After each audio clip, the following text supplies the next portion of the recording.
magaalaa Finfinneetti dargaggeessi qaama saalaa kutee ofirraa gatee wal'aansa baqaqsanii yaaluun iddootti deebi'ee hodhameef wanta akkasii kun yeroo jalqabaaf Itoophiyaa keessa taasifamee jedhan ogeessi BBC'n dubbise.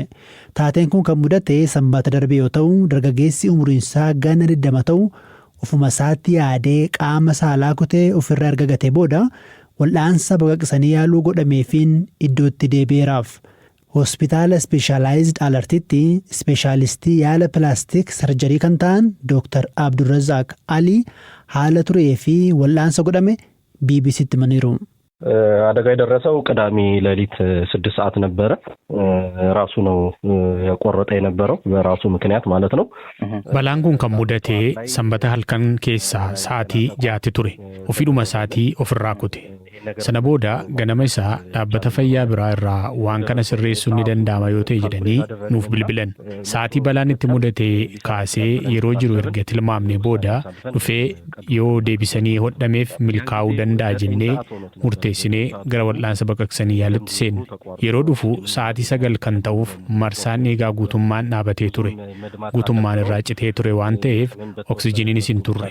Yeroo dhufu baay'ee dhiigaan turre. Dhukkubnis xiqqoo waan ta'eef haala tasgabbaa'aa irra ture jechuun ni danda'ama. Kanaaf yeroo dhufu dhaabbanni fayyaa isa fidee qaama saalaa irraa citee cabbiin maranii fidanii dhufan. Hanga marsaan dhiigaa walitti hidhamuufitti yeroo bitachuuf jechuudha. Qaama saalaa citee deebisanii suphuun kana dura Itoophiyaa keessatti yaalamus hedduunsaa akka hin milkoofne kan himan Dr. Abdurrazaaq wal'aansa dargaggeessa kanaaf godhame garuu kan kana dura irraa adda ta'uu fi yeroo jalqabaaf ኢትዮጵያት ከራወቴ ተው ይብሱ ከዚህ በፊት ኢትዮጵያ ላይም እንደዚሁ ተሞክሮ ያውቃል ምንድነው ግን ከዚህ በፊት የሚሞከር የነበረው Kanaan dura wal'aansi akkasii yaalamee beeka.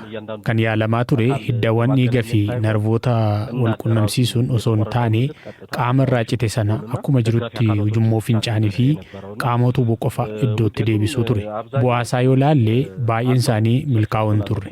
Muraasni kan bu'aa argamsiisanis jiru. Haala amma nuti hojjenne kanaan garuu yeroo jalqabaaf wal'aansa taasifameedha. Ujummoowwan dhiigaa fi narvoota miiraa wal faana iddootti deebisanii suphuun hojjechuun kun kan jalqabaati. Gaarummaan isaa qaama saalaa irra maashaan waan hin jirreef erga citee turuu ni danda'a. Qorannoowwan tokko tokko akka agarsiisanitti erga citee booda sa'aatii 16 turuu ni danda'a. Qaama biraa bakka maashaa qabu soo ta'e citee hanga sa'aatii 4 turuu danda'a. Sa'aatii 4 ol yoo ta'e maashaawwan waan du'aniif deebisanii suphuun faayidaa fiduu dhiisuu danda'a. Quba yoo ta'e hanga sa'aatii 12 fa'aa turu. Qaama irratti hundaa'a. Kanaaf kan dhukkubsataa keenyaa hanga sa'aatii 16 turuu akka danda'u qorannoowwan ni agarsiisu. Yeroo dheeraa kan fudhate hiddaawwan dhiigaa wal qabsiisuu fi narvoota suphuudha. Walumaa galatti sa'aatii 6 hanga 7 fudhateera. Wal'aansa baqaqsanii hodhuu milkaa'aa ture. Dhukkubsatichi amma haala gaariirra jira. Qaamni saalaa deebi'ee hodhameefis bayyanataa jira.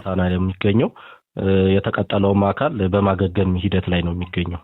Qaamni saalaa citee deebi'ee suphamee kun akka duraatti deebi'ee hojjechuuf carraa hangamii qaba? Yeroo hangamitti fayyuu danda'a jennees gaafanneerra.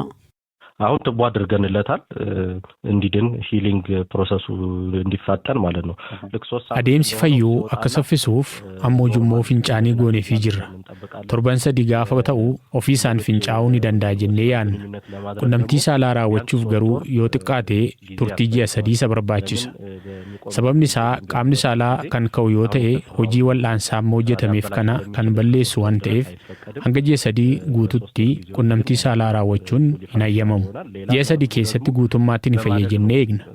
Kan biraa narviin ammoo guddachuudhaan kan fayyu. Guyyaatti miilimeetira 1 waan guddataa deemuuf narviin miiraa deebi'ee fayyuuf yoo xiqqaate ji'a 3 hanga 5 barbaachisa. Kanaaf ji'a 3 keessatti guutummaan fayya jennee eegna.